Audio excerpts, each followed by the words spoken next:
I think we put our sense of happiness and security in other people's hands. And actually, you know, the realization is it's not your husband, it's not your children, it's not your work colleagues, it's not your friends, it's you. I just didn't know who I was anymore. And I needed to figure that out.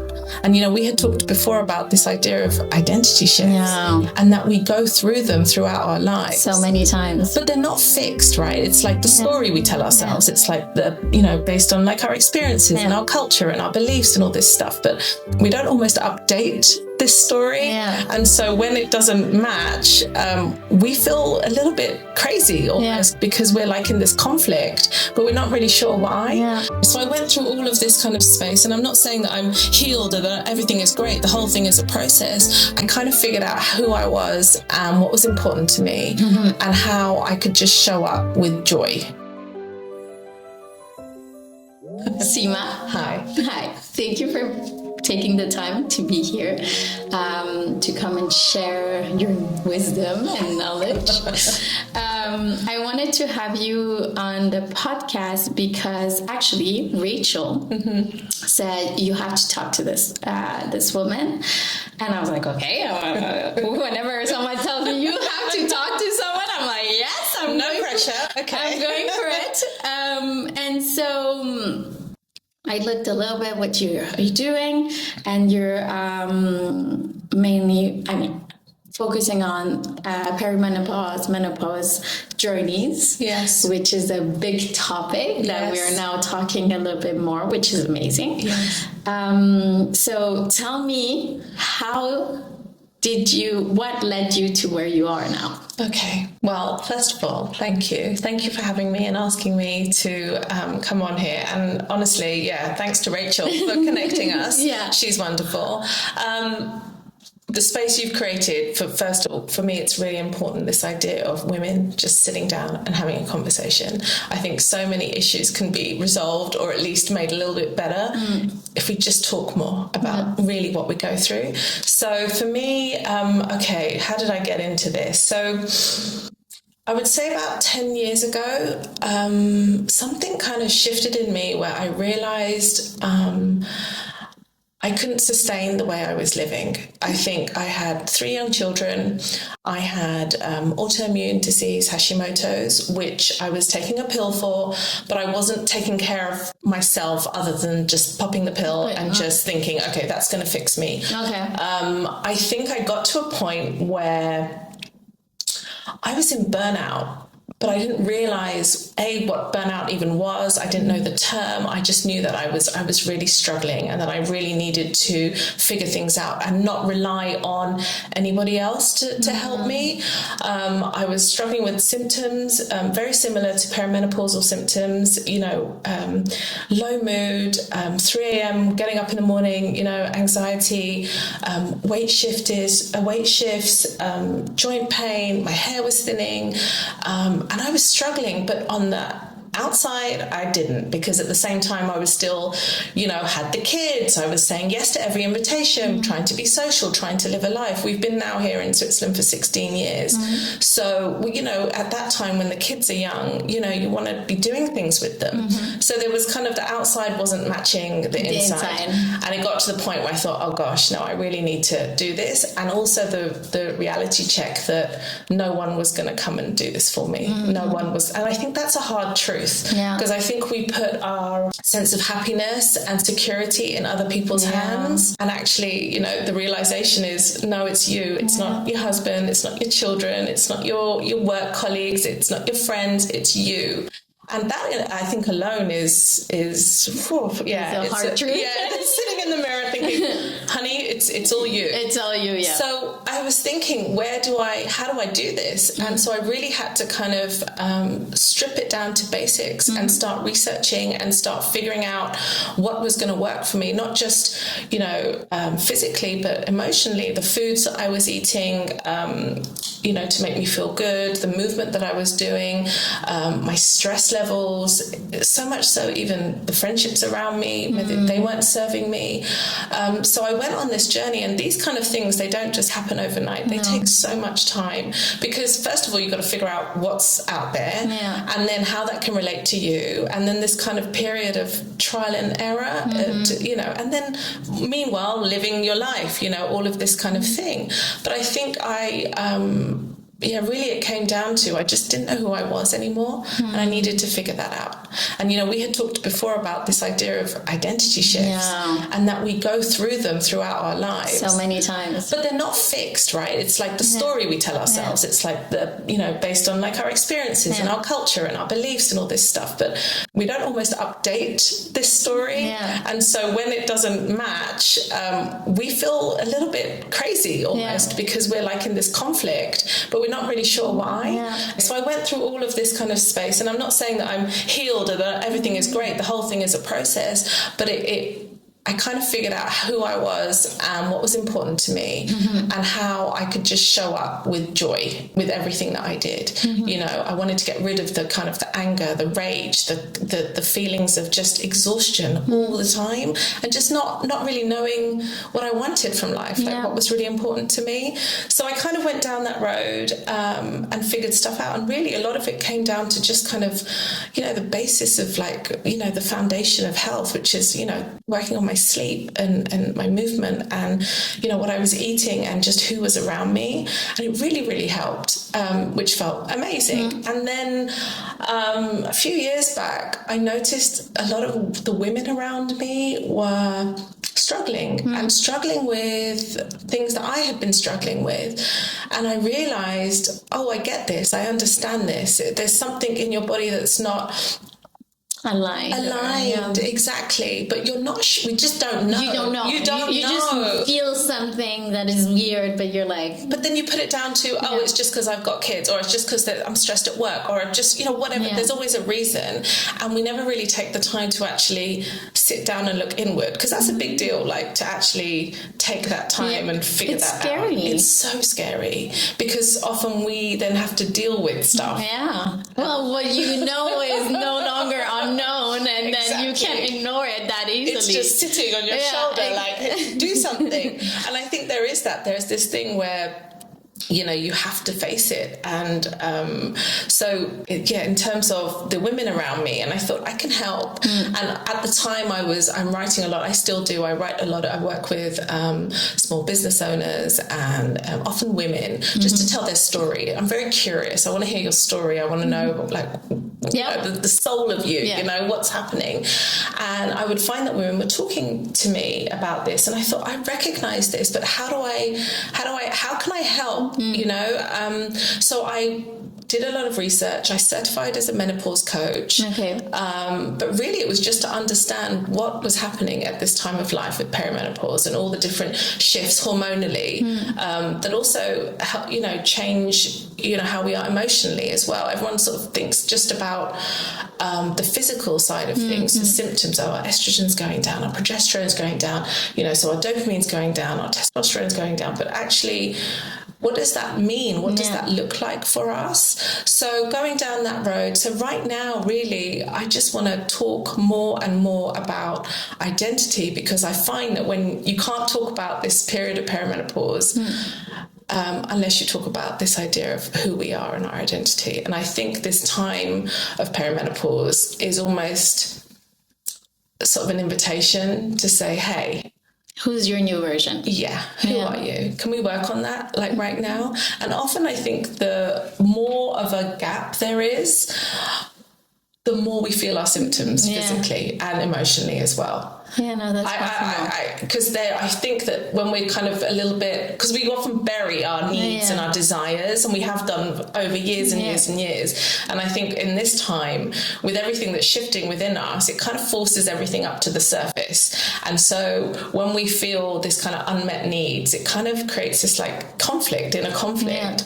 And that, I think, shows up as just frustration and anger and rage, not to negate the actual physical symptoms of what we're going through, but I think this is a really big part of it. So for me, it was figuring out what my values were, not what my family values were or what my values were when I was in my 20s, but my values now, like right, not in the future, just today, right now, what's important to me.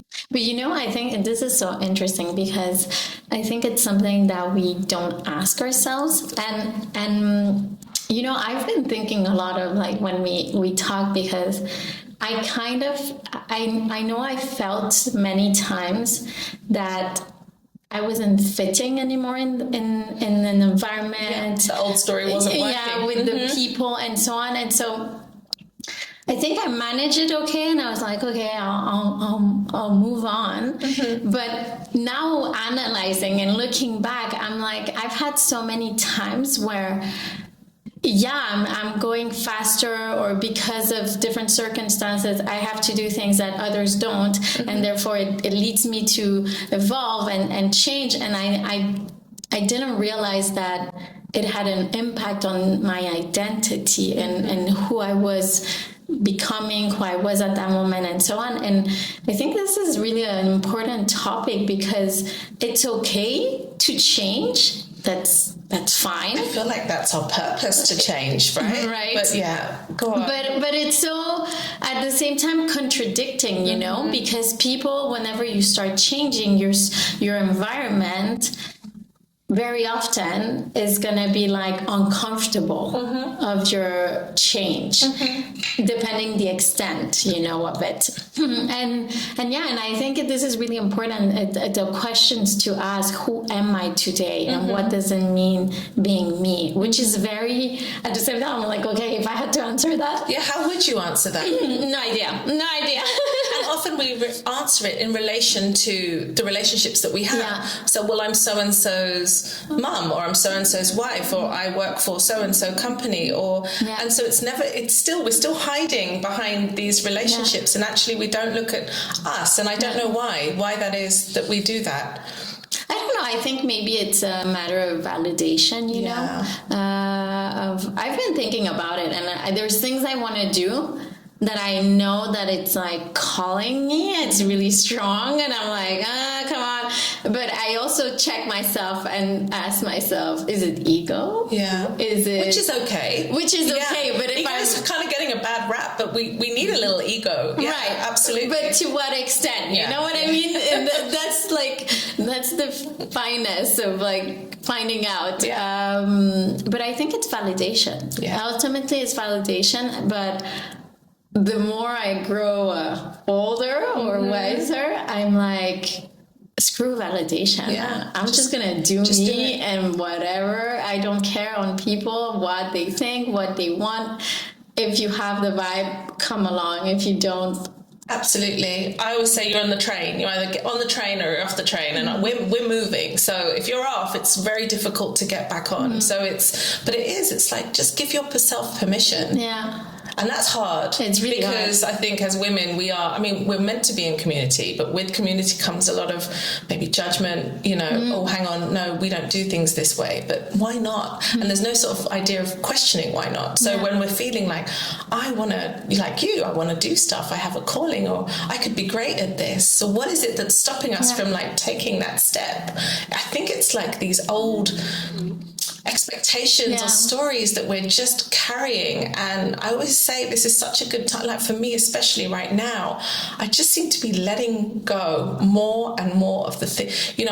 Just because it's there doesn't mean I need to pick it up. I don't need to carry all this weight of other people's expectations. And I think I was definitely raised in a way where we worry about what are other people going to say, what are other people going to think, and that's always at the back of your mind.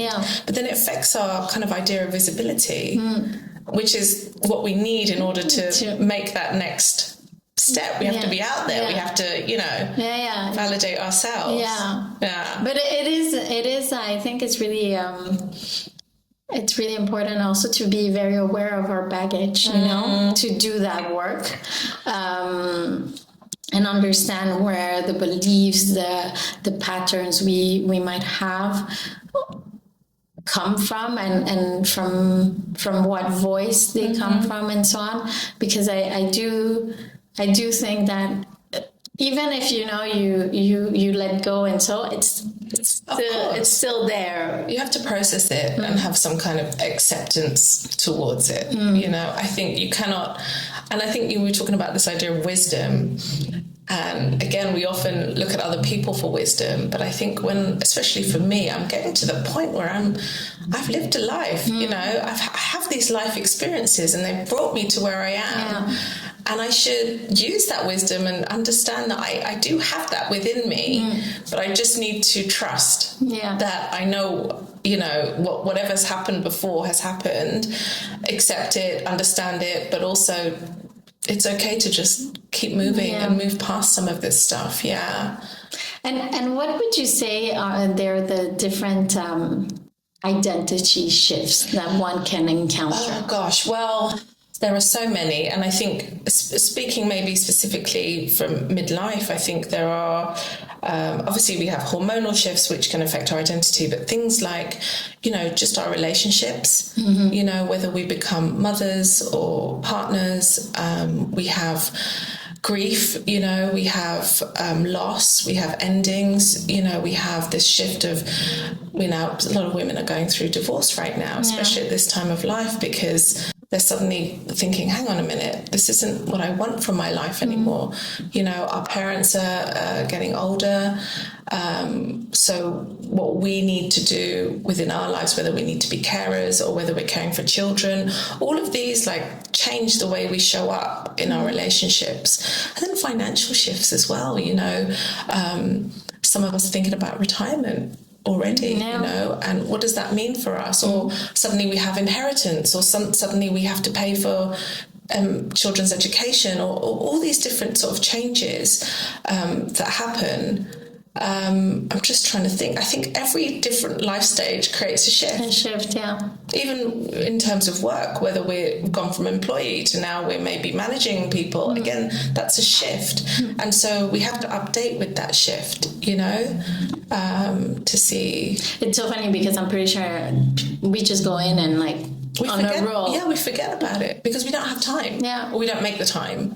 Or maybe we just don't even have any awareness of it. I think it's awareness. I think so. Of saying, okay, I'm going into new phase, whether small on. Like you said, just sometimes it's so subtle you don't even know that it's happened. But also, I think the fact that, like you said, just having a team.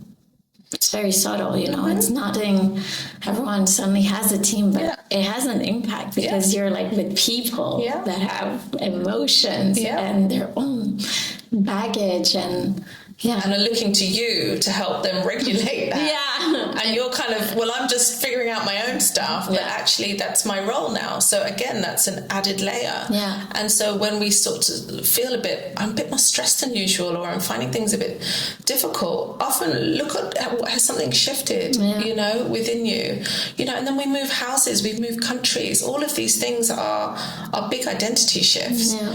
But then it's opportunity as well, I think. Yeah, no, for sure. I mean, right? I've been to a very big identity shifts the moment I had my kids. Yeah, that's, I think, one of the biggest ones. I think that, and no one talks about it, by the way. And we're just expected to know what to do, and know how to behave, and know how to act, and carry on. And shit show. Yeah, total shit show. Yeah. Total shit show. That I was just but also, where I struggle a lot was also with my relationships, because I was I'm in the midst of a shit show. I have no clue what's happening. Yeah. Zero clue. Mm-hmm. And then people are also uncomfortable because you're changing. Yeah. And you're I have no clue what's happening. No. But they're still trying to hold on to the old version. Yeah. Because that's who they feel comfortable with. And they don't recognize you anymore. No. And I've had instances where I was sitting and I was just this does not feel right. I know it's been a shit show just to get to this restaurant and sit, because I have 2 kids at home yelling, left the husband, he's on survival mode. Yeah. And for what? And for what? Yeah. Why? I don't feel like I want to even be here. Yeah. And I feel like you've outgrown the space a little bit. Yeah. But you feel bad because you have loyalty, right? You're just, I'm a very loyal person. And I had to realize in the last few years that loyalty has an expiration date. And that was a hard lesson for me. It's okay to be like, maybe you're not my people anymore. But it's okay. Yeah. No, really, really that. Because you're like, shit. But at the same time, you're like, who am I then? Yeah. Who am I? Where are my people? Yeah. Who am I now? Yeah. And it will constantly change. Yeah. Because when I moved to Switzerland, I moved with a 7-week-old baby. Oh, and shit. My hubby, who was new job, he was the one working and traveling a lot, and I was undiagnosed with Hashimoto. So I just thought that the reason I couldn't get out of bed every morning was because I have a new baby and I had no one around me. I didn't know anyone at this point. I'd left kind of the life, my people, as it were.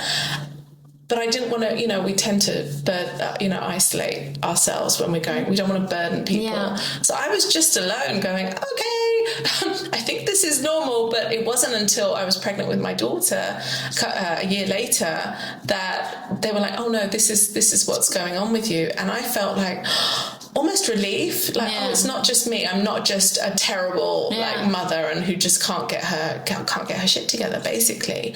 But that was a big thing of like, okay, now I need to figure out, is there anybody here that I can connect with? And it takes getting up, getting dressed, getting out there and meeting people. And we meet people and think, oh no, we're not fit.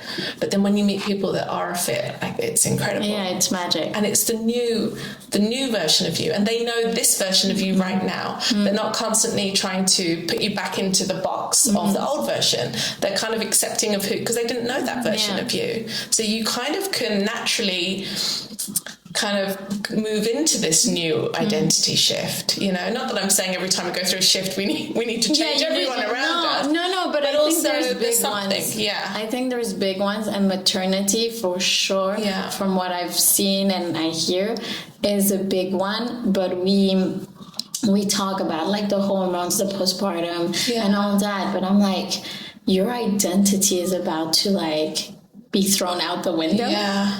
I fought against that though. I was like, it's not going to change me. I'm still Seema, whoever Seema was. Yeah, because I'm not just a mother. I think that's what I struggled with. Oh, you're just a mother now because you're not working. And a lot of people look at, your identity as within, what else are you what's doing? Your value? Yeah.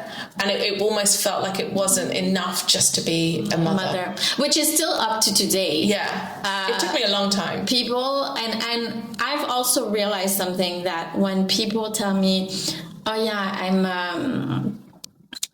a stay-at-home mom, like at the beginning, I realized that I didn't give it as much value. And when I become a mom, I was like, oh my God, how do you do it, woman? Absolutely. Because it is so intense that I'm like, wow, kudos to you, because I'm not like, I spend as much time with them, but I need another side of you need to feed your soul in other ways as well. Exactly, because your kids will grow up and they will move out eventually, if we've done our jobs correctly. That's the thing. But they will move on, and then you don't want to be left going, oh wait, I didn't take care of my needs and my dreams and my desires. And again, it often collides within this time of midlife. So I don't know. I'm still trying to figure it out. No, but also, I find it so interesting because kids as well, you have to do everything so that they fly away. Yes. And at the same time, you pour so much of yourself in it that it's like, I'm giving you all this so that then you just peace out. Yeah. Hopefully you come back and check on me. Exactly. Hopefully, hey mom, you could. But and so then what's left for you? That little bit. And then also, not only for your kids, your relationships, your partner, because your partners are also going through situations and evolving, and identity shifts and career shifts and, just all of that stuff. So that's also happening alongside what you're going through. And often they don't happen at the same time. No. So either someone is going through big change, and maybe, like, for example, if I'm going through something and my husband's just kind of cool where he is, and I'm kind of like, okay, well, I'm going through this big, shifts and stuff, and you're just chilling. But then he might go through that, and I'm chilling now. And so, hopefully you're still in parallel and you always catch up with each other, but you have to give space and grace, I think, to your partners, as well as your kids, as well as all the other relationships that you have around you. But again, the question is, what's left for you to figure out who you are and what your values are? I had to figure out that, and it took some time. And how did you figure that out? A lot of, as I call it, sitting in the shit. I had to sit in the shit. sit and try lots of different things and notice, I think energetically as well, what was feeding my soul and what was making me feel really, really drained. And often it was relationships. And so I had to shift a lot of those things unapologetically. And, people say ghosting is such a negative thing. Sometimes I'm like, if you just got to ghost someone, just ghost them. Like, you don't owe everybody an explanation. No became a complete sentence. I often used to, I'm so sorry I can't come, and give like a whole paragraph of excuses why I couldn't make something or some occasion or whatever. And now it's just, thank you so much. Thank you so much for thinking of me. I'll see you next time. So all of these kind of boundaries that I put in place then gave me the space to figure out, what my values were, things that were important to me, connection, vitality was a big one for me. I didn't just want to coast through life just kind of, complaining and just kind of miserable. I wanted to, whichever space I was in, I wanted to be, show up with joy. Because I think energy is almost like our currency right now. That's all we really have, time and energy. Forget everything else. I know. I wish I had learned that earlier. Yeah, but I don't think...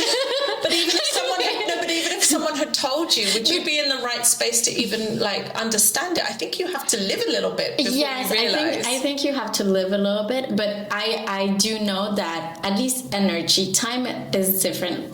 I'm better now, but energy has always been something that I don't know, I carry on. That I've always, if I meet someone and I'm like, I don't like his vibe, I move away. And often people would tell me, my husband also, he's like, oh, stop exaggerating, man. It's probably fine. But I feel it. But I'm like, no, man, I feel it. I cannot explain you how, why, what, but I know it. And if I know it, I'm like walking away. And that's the trust, right? That's the inner trust that we need to have to say, no, I have to listen to my gut and not what everybody else is telling me. I don't feel, energetically something is off. And so I have to protect myself against that, whatever that looks like, and just walk away.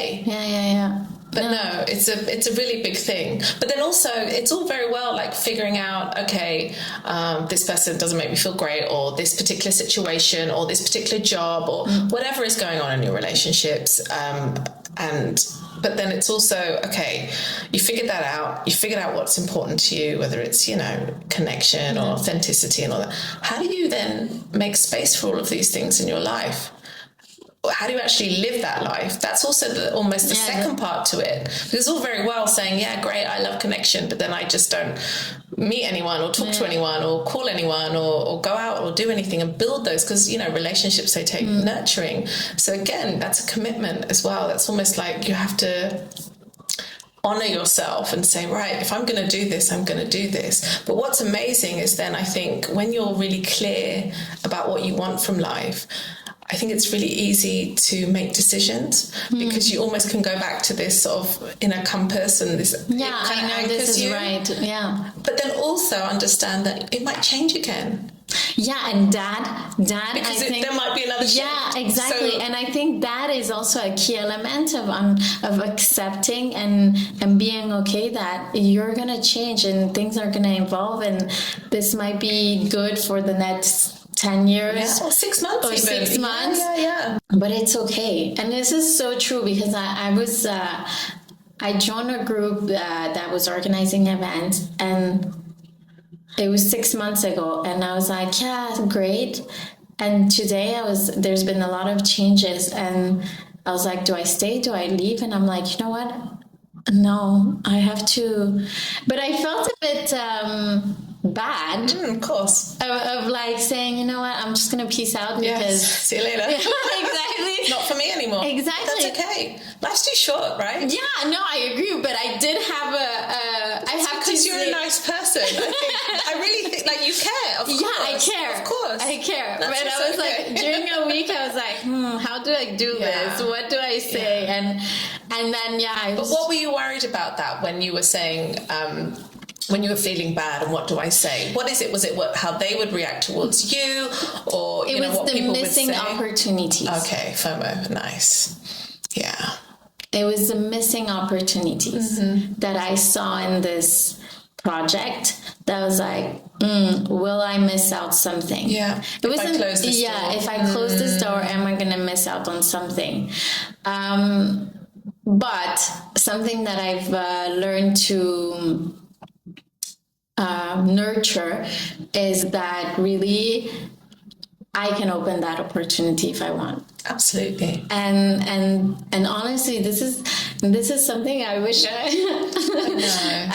knew before, and but you know it now. Now I know it, and I'm like, I think it's pretty good. Exactly. I'm going to turn 35, and I know it. I mean, come on, I'm 10 years on you, 45, and I'm still like, oh wait, hang on a minute, so it's a constant process. Yeah. But go on. No, but honestly, I was like, okay, I wish I knew, but I know it now, and I'm like, okay, 35 knowing this is pretty damn good. I think so. And I'm just like, no, if really there's something I want to do or that inspires me, then I can just go and knock on the door and open that opportunity. And so that's why I was like, I need to close it, and it's okay. And if there's something I want to do that was related to this project, then I can just do it in another way that matches better. And I think if it was meant for you, it will come up again. Yeah. Because I think it might just be that it's the right thing, but not at the right time. Yeah. And so maybe you'll come back to it. So you can close the door, but I think, they say close the door and another open window and all this kind of stuff. But I think the opportunities are always there. It just depends on... how open you are to them. How open you are to them. But also... something that I'm also realizing is things need to be fluid. They need to flow. And before I used to say a thing that, oh no, it's not flowing, that I need to do more work. And yes, sometimes you need to do a bit of work, and it's not just, but also sometimes if it's not flowing, then that's also a signal. Yeah, the resistance. Yeah, there's some sort of resistance from whatever it is. That doesn't matter, but just acknowledge that, it's not that easy, it's not flowing. Then, maybe why do you want to force it? Yeah, what can I adjust or adapt and see if it flows better or... And I think you try a few things, but at some point... you're like, okay, I've done as much as I can within my boundaries, and now it's not. So maybe that means you need to let go. And I think that also the awareness of your boundaries is so difficult. Massively. Because you tend to forget them, and you go just a little bit more. Oh, I can just give you a little bit extra. Yeah, and but it's why? Taking and taking and taking from you. Yeah. And I see that with the kids as well, and like there's this my son's birthday, and he's like, I don't want to invite this person, and I'm like, it's okay, you don't have to.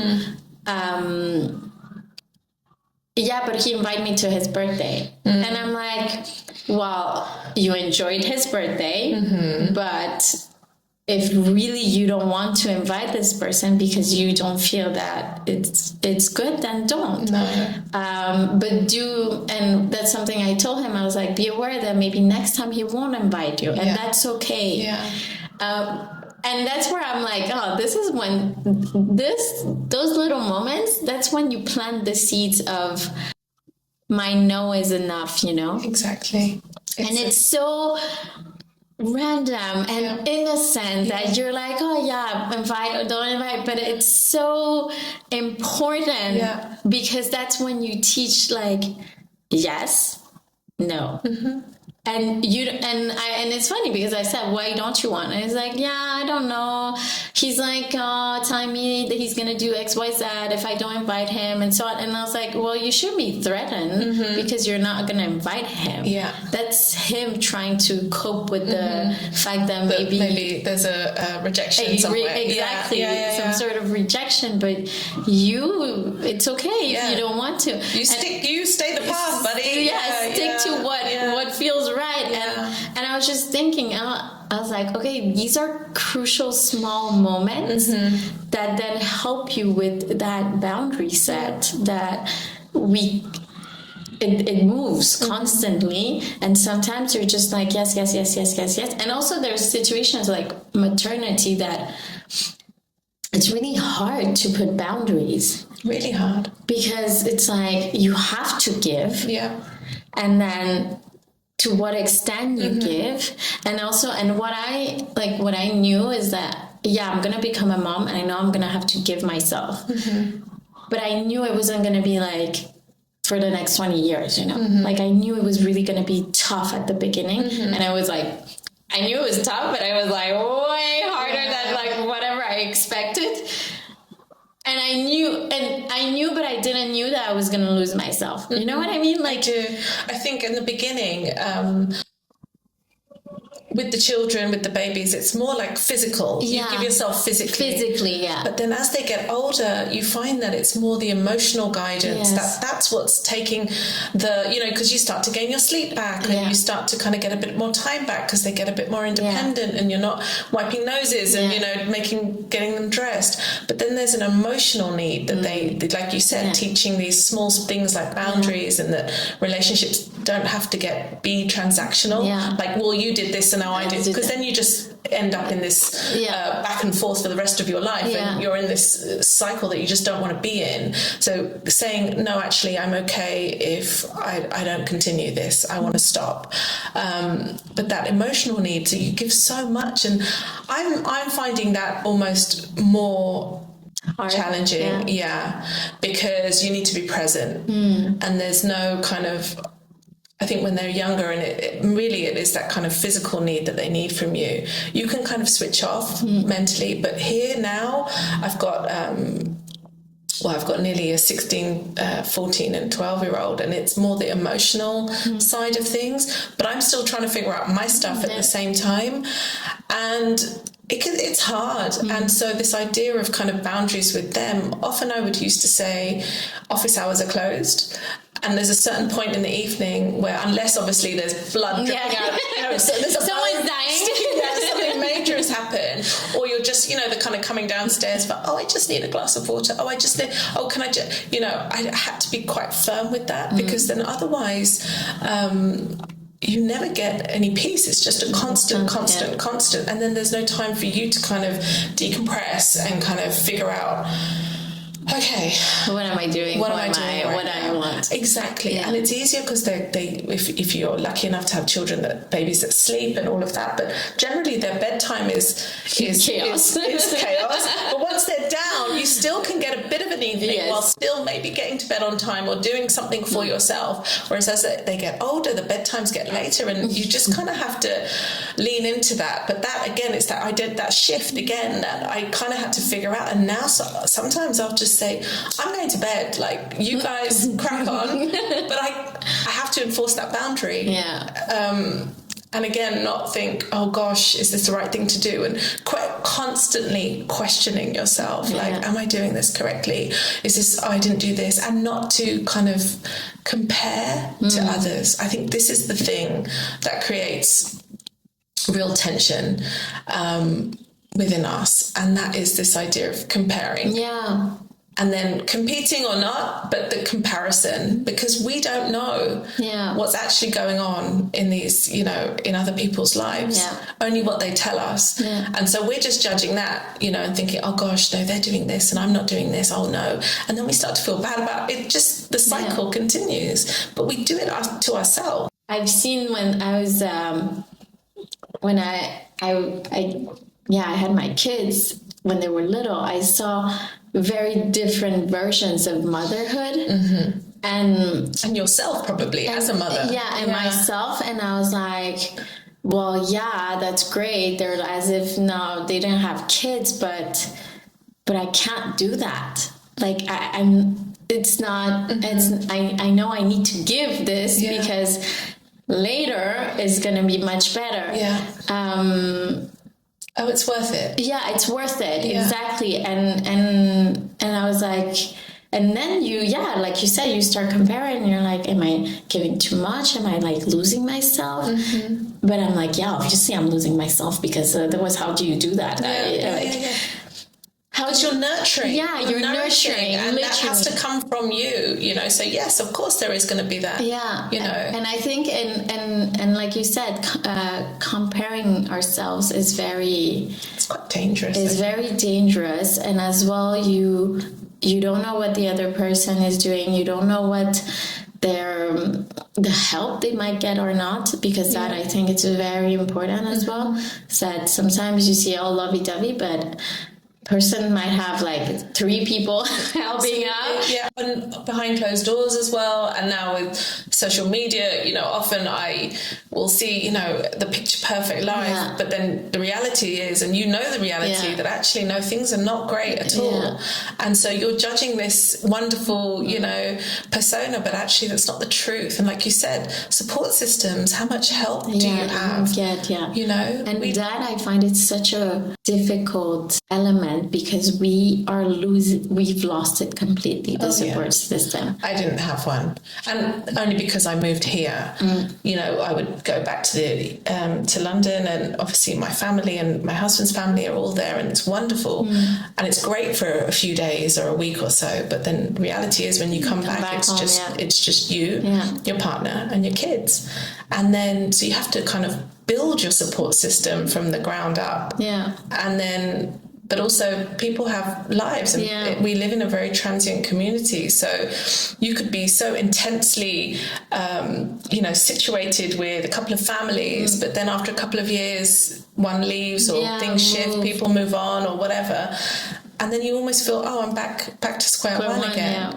So it's, trying to build that foundation of your little unit and making that as strong as possible so that everybody that comes into your life is a bonus. But it's really hard.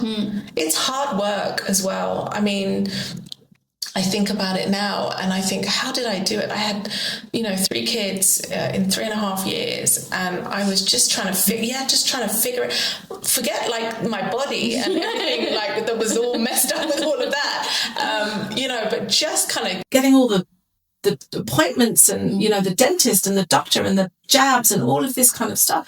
It's a big deal. But I was fortunate enough that I could stay at home with my kids. And I do think I am fortunate and privileged that I could do that. And it was part of the reason why we moved here, it was a choice.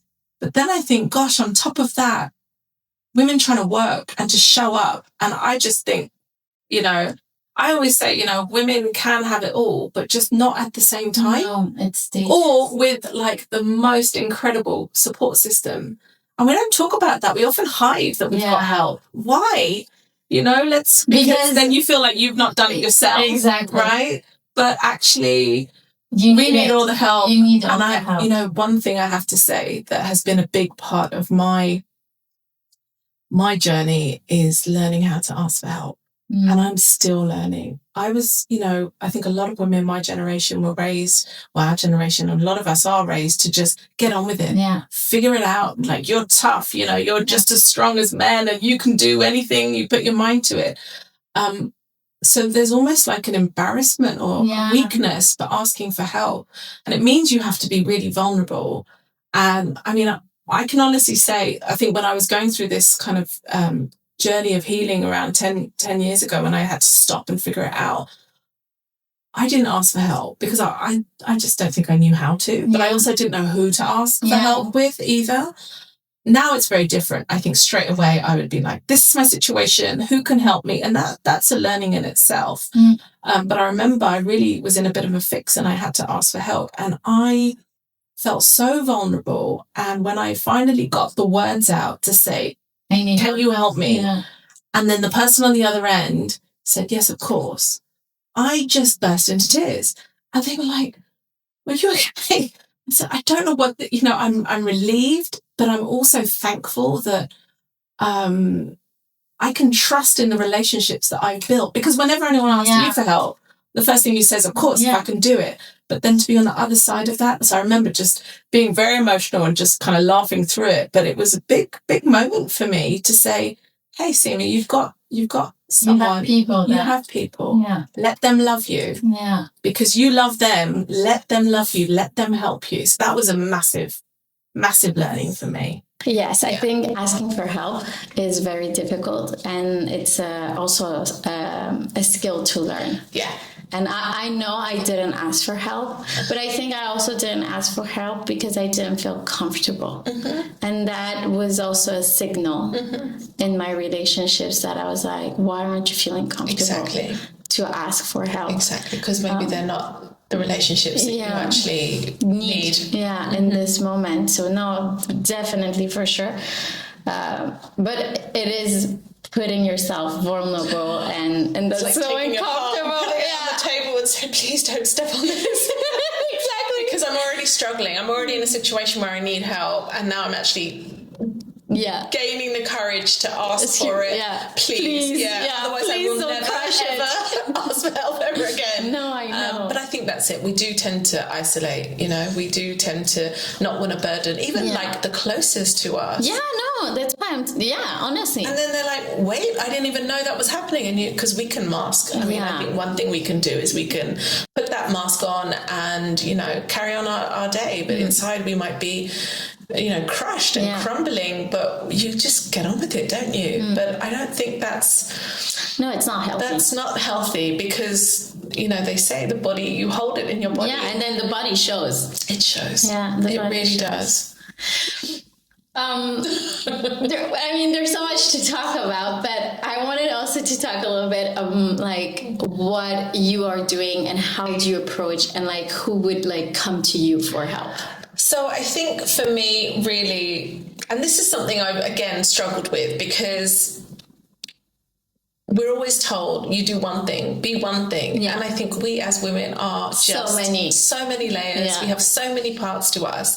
And then to be told just pick one thing, it doesn't work. No, it doesn't feel work and it doesn't feel right. And I think I'm in a position now where I feel great, I feel good, and I want to support as many women as I can. And especially being of South Asian, I'm a South Asian woman. When I went on this sort of research and journey of perimenopause and menopause, there weren't that many that were in the space that were representing kind of me and who I am, not just we're young, we're vibrant, we're living our lives, we've got so much to give, and the story of menopause and it's shifting, which is incredible, but was very much like, oh, you're done, you're finished, your life is over. And so when I sort of started going through my own personal experience, I felt a bit of a loss and a bit of a grief that, oh, that's it, all those things that I wanted to do,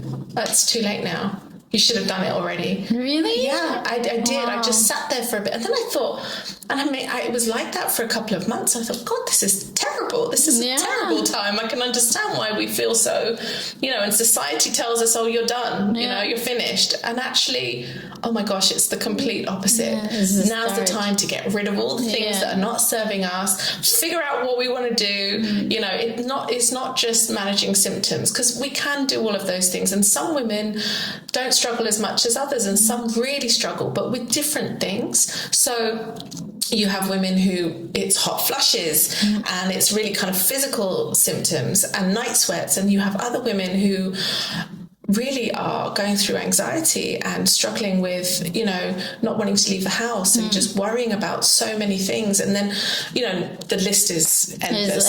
And it's all different. And I think also depending on where we're at in life and our personalities, you know, some women who are, you know, almost feel that they can outrun this perimenopause, they're catching up with me. So we're all really different, and we have to respect that, and we have to understand. So for me, when you ask me how I support, I see myself almost as that translator of all the noise, a space where women can come to me and say, this is what I'm going through, and I can kind of evaluate, well, these could be your options, these things can help you, you know, because I think, especially when I look back at when I was really looking for help, I didn't know what was available to me, different kinds of practitioners. Yes, we have the clinical side and the medical side, and, you know, going to, you know, our doctors and our gynecologists and asking for help and advocating for ourselves. And if we want to go down the route of HRT and understanding what all of that is about, you know, I can help support with that as well. But really it's the other stuff. It's the different types of practitioners. The kind of lifestyle is a big factor. Yes, focusing on the foundations, but acupuncture, maybe yoga, maybe I need to look at kind of body work or somatic healing, like all of these different kind of options that are available to us that, you know, I don't think we know enough about. No, and I think, yeah, I mean, it depends your culture as well. Exactly. I didn't know half of these things, and I'm discovering them now. And I just think, wow, this is incredible. And then I get to, like I said, there is a privilege of being able to choose. And I understand that. And often a lot of women don't have that. So then I really see myself as someone who can just translate that information into knowledge for you and just be kind of hold your hand the way I wish someone had held mine and just guide you through things. I don't think this is about fixing people. I think it's about, or fixing women. It's just about giving them the tools to kind of find themselves and have this. I mean, two things that are really, I think, the most important is this idea of self-awareness and body literacy, which is really just listening to your body and understanding, you know, what's going on, and maybe taking note of that, or maybe just kind of noticing any patterns, because it's very hard for us to expect someone to help us if we ourselves don't know ourselves or what we're going through. And in order to do that, we need to develop this skill, this idea of like body awareness. And I think, like you said about validation, we're always seeking it elsewhere, but we have to understand we have everything inside us. We just need to listen and just figure these things out. So for me, I think that's where I sit in this space right now, with support. And it, again, like you said, it changes, it's evolving. I'm still evolving. I'm still trying to figure out where I sit in this space, you know, and it is a huge space. But often, like I said, identity keeps coming up, this idea of values and my priorities, and that right now is kind of what I'm focusing on, as well as, you know, showing women what's available to them. Because, you know, we're all busy. We've all got full lives, whatever our lives look like. And so then to tell someone, you need to just blanket, do this and you're going to be great. It doesn't work like that.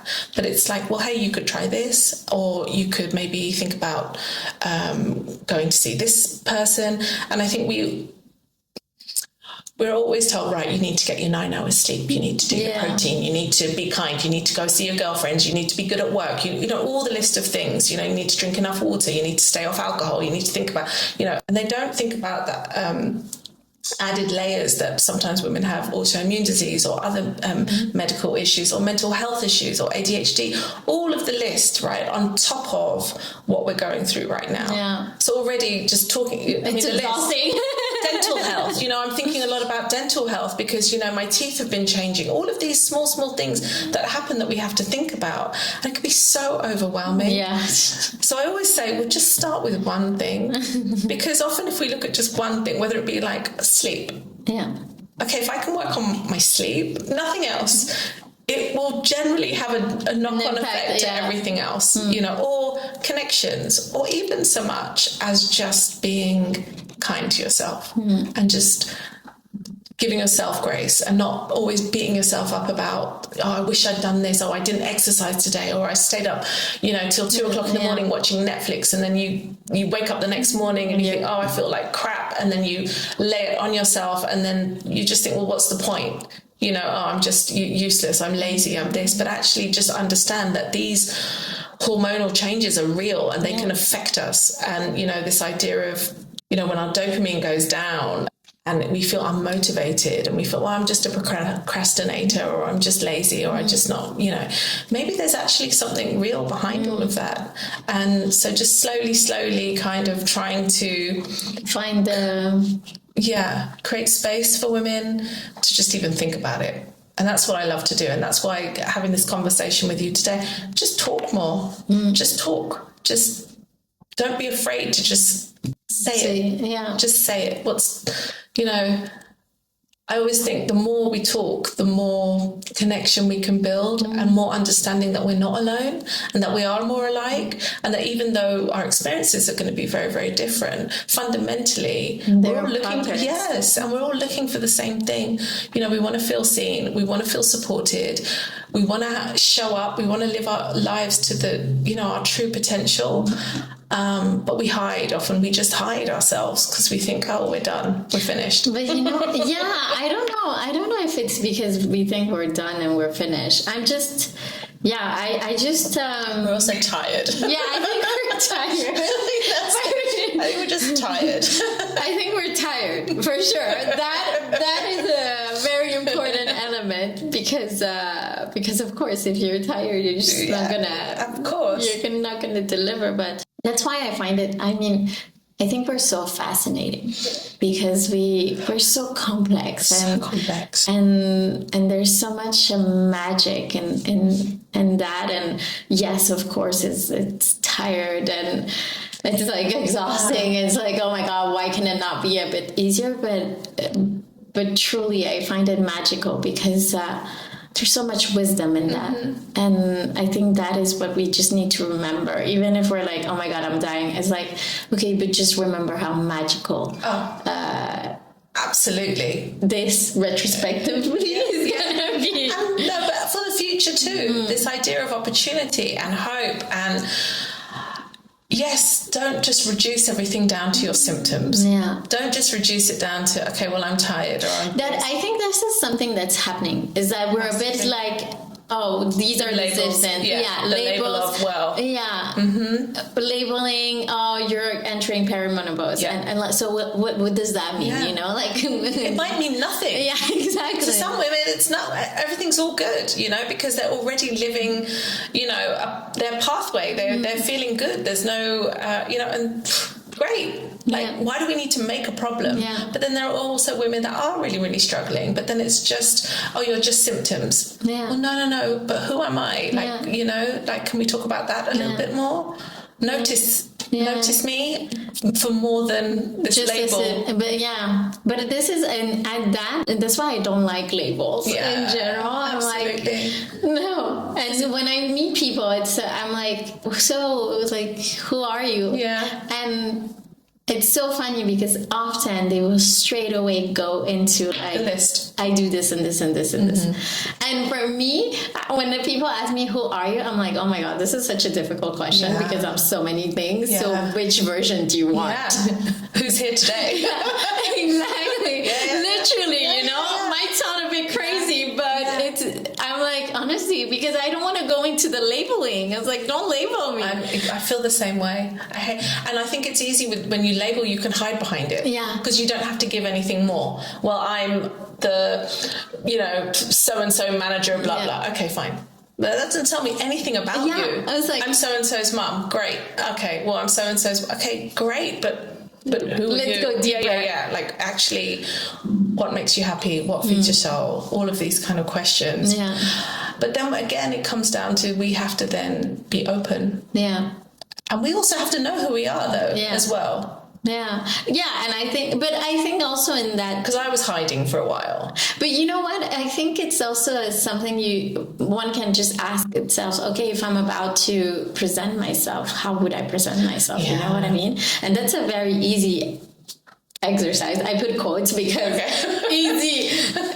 Easy in the sense it's an easy question, but it's a very deep one if we are honest with ourselves. But it also depends where you are, like who's asking. Like if you're at a networking event or if you're at a dinner or all of these things, you have to just show up, you know, almost the version of you that needs to show up in that moment, environment. Exactly. And that can be really, really different.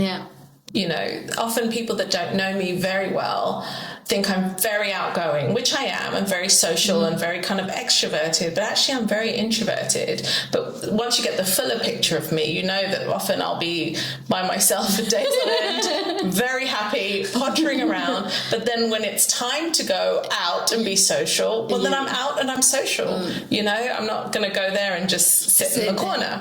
So there are all these different versions of me and the ones in between. And I think we have to just, again, not label too much. And just meet people where they are, and kind of hold some space for them, for that, without kind of the judgment or right, well, which is not easy, because sometimes I find I'm like, but then I mean, we're all judgmental. Yes, let's not pretend that we're not. Exactly. Right? But it's almost maybe just keeping it to yourself, and I think then energy as well. Right, energy. I think so. Because I often get the vibe. For me, it's the vibe, because your words can be saying something, but if your vibe is something else, I'm like, you know. I used to stay though, and I would continue talking to whoever that person was. Now I just get up and walk away. I often don't even excuse it too much. I just go, I'm just gonna, and then I know, but it's just, I just don't care that much. But that's because I have spent hours and hours sitting next to someone and listening and thinking, what am I doing? But I would do it because I'm, you know, we're people pleasers and we're supposed to be, you know, respectful and polite. And, you know, God forbid we say, actually, I don't want to be here in this space. You know, so, and often it's with men on the other side rather than women, I found. So now I'm just going to go get a drink, or I'm just going to go to the bathroom, and then I just never come back. Me too. Yeah. I'm like, I'm done. I'm going to get a drink. No apologies. Me neither. Nothing. I was like, it's really liberating. I love it. And the only hard part is that sometimes these people start following you, and you're like, oh, damn it, how am I going to get rid of you again? So that's just, in events, that's where I'm like, But I wanted to ask you, what is it that in this journey that you've entered and how you're helping women, what is it, one element that you find that comes regularly and that impacts many women without us not really being aware of it, that you've seen throughout? I think we've talked about a little bit about this, but really it's just not not understanding who we are. And then being thrown a load of information and just trying to pick up pieces of this and trying to put a puzzle back together. But again, without having this understanding of ourselves and what we're going through. And I find that when women really start to take that time and figure it out and listen to their bodies and listen to, you know, how they're feeling and noticing, okay, at certain times of the month, I get very rageful, or at certain times of or looking at their cycles, or just taking note, I think that gives them a clearer picture of what they're kind of going through. And so I think it's a really important part, because like I said, I don't think it's a lot harder to ask for help or to advocate for yourself when you just don't really know what's going on with you. I've been in doctor's appointments where I walked out feeling really stupid and really dumb, because I've gone in there thinking, he's going to find the solution. And they're like, well, it might be this. And I've just gone, no, it's no. And then, but not feeling strong enough or confident enough to say, actually, do you mind just maybe taking some bloods, or actually the bigger picture, or forget, or coming out and thinking, I didn't tell them about this, or, actually, maybe I should have said something. And then I go away and I just feel so deflated and kind of stupid. And I think, okay, well, maybe I'll try again in a year's time. I'll just wait. Okay, I'll wait the cycle. And then you just carry on suffering alone. And, you know, I walked into a doctor's where he said to me, I think this is the issue, and kind of went, right, I understand. And again, I almost cried because I thought, oh my God, it's not in my head. Yeah. I'm not making this up. And to be validated in that sense, it's so hard. It is really hard. And I think that's why so many women are struggling alone and are just kind of scrolling on Instagram, looking for answers, looking at Google, thinking, how can I fix this? And just kind of, often then we just ignore it because we think the idea of figuring this all out is too overwhelming, and I want to be someone that can be seen to just help with that. It's really important to me, actually, because we shouldn't be struggling alone. We can struggle, yes, but not alone. Like we even just one person who can listen to us and not trying to fix us, just listen to us. Often just being able to offload kind of creates a bit of clarity sometimes if we can get out of our heads and actually speak our truth. And I find often the more we talk, I'm like, oh, yeah, okay, no, this is like the aha moments, right? Oh, this makes sense now. I don't have all the answers. I'm still figuring it out as well. And I think that's also really important, that there is no end game. There's no right, once you've done this. No, because it's a constant evolution. We are women, we are complex, we are amazing creatures, and we are bound by so many people in our community, and we have so much to give. So we have to take care of ourselves and take care of each other.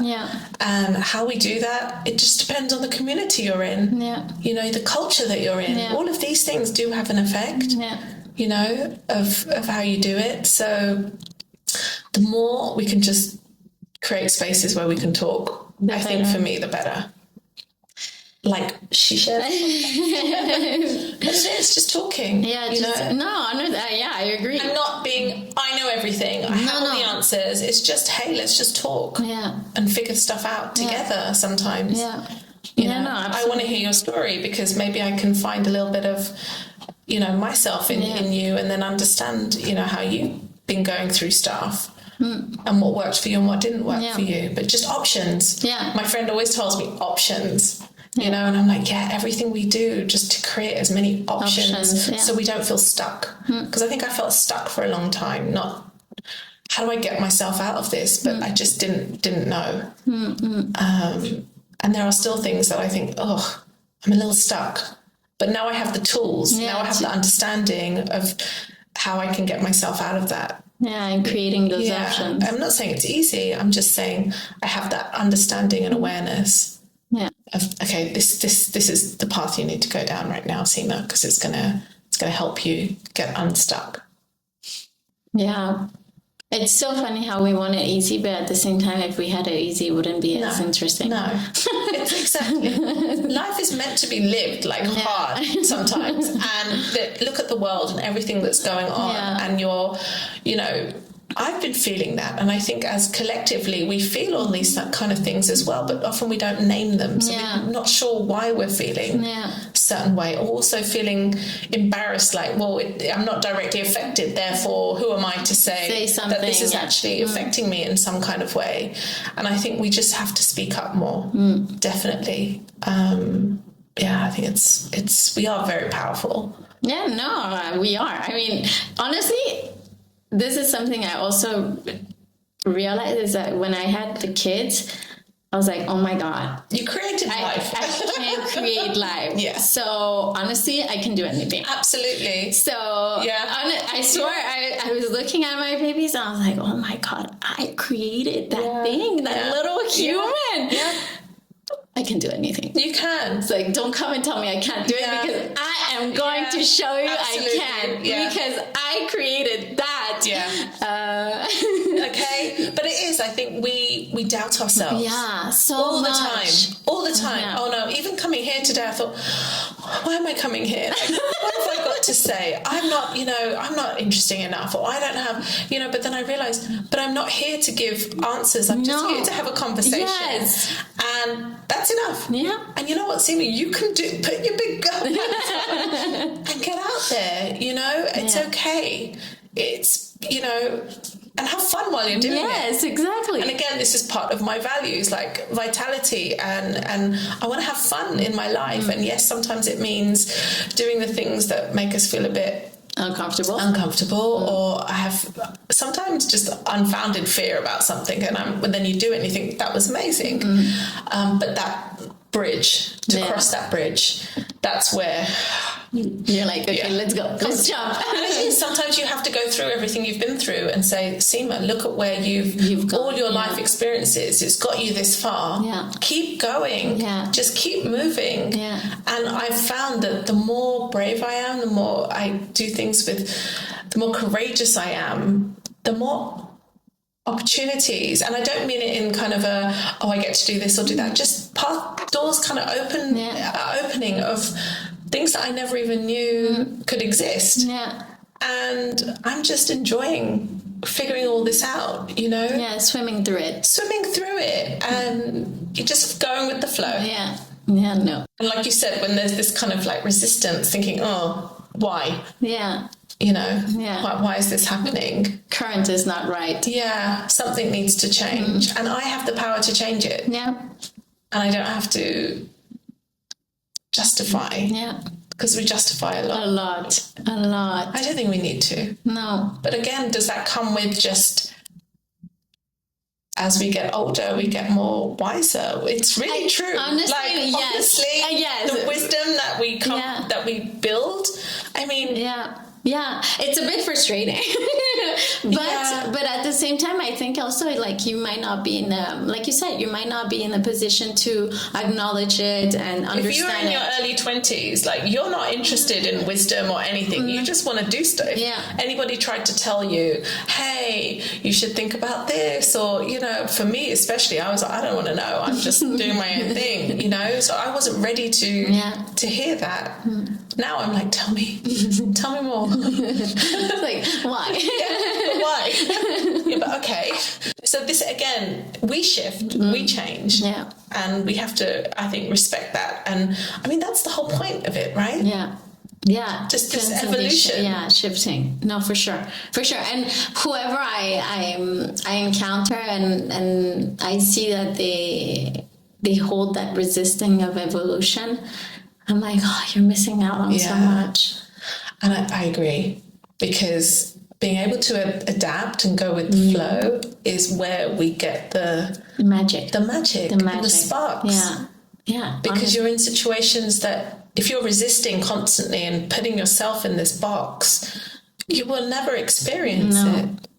And it's a shame because that's how we grow. You know, I'm not the same person I was a year ago. Yeah, me neither. I feel like I've lived so many different versions of myself, but there's a lot of people that don't even know that you've gone through that. Version 4, and I'm on version 63 right now. Okay, but that's okay. And I hope to continue kind of these changes. My husband and I always say, like, it sounds a bit harsh, but it's like adapt or die. And I do believe in that. Like, you've got to adapt. For sure. Especially like when you look at the world today, I'm like, oh man, plans that you wanted to do, or this idea of stuff, you've got to kind of be able to move along and change if you need to, because it doesn't always work out the way you thought it would. Your idea of your life often isn't actually the reality of your life.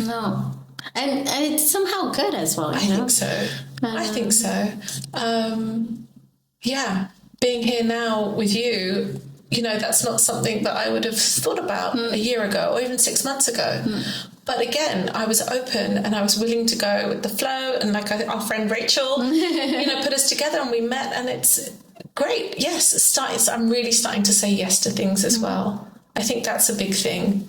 Saying, okay, why not? Let's try. Yeah, let's try. And I used to be so like embarrassed to fail or to get something wrong or to show any kind of like weakness. And now I'm moving towards kind of strength in being able to say, oh, I don't know, but I'm interested, so I'll try and figure it out. And that was a big change for me because we needed to be put together and we know everything and, you know, we're good, we've got it, you know. And And I think as I'm getting older, that kind of tough persona or wall is just coming down piece by piece by piece. I think the kids help with that as well. Oh my God. Because they're a real reality check in terms of like either a reflection of, well, the good, bad and ugly parts of you. I definitely see that. But also, this idea of just showing up as I am and being okay with it. Like, But I think it helps. And I think it's helped with physical symptoms that I've experienced hormonally, getting up at 3 a.m. and just being up there for like an hour and then just thinking, oh, I'm just scrolling at 3 a.m. because I can't sleep and I can't get all of these things that, all of that's kind of calmed down. And I think a lot of that has been helped by me really sitting in the shit and just trying to figure out what's important to me. But it's hard. Yeah. You've got to make space. Yeah, make space for it. And there's already so much going on with everybody. Yeah, but you is really important. Yeah. So, it's really important. And even if it's 5 minutes, if it's 5 minutes, there's this idea, well, I need to do an hour's meditation and then I have to do. Sometimes you just need 2-3 minutes, just, okay. I'm okay. I talk to myself a lot. Yeah. So I'm like, you'll see me often. Just come on, Seema, just, but that's my way of just grounding myself. Yeah. Everyone has their ways. Yeah.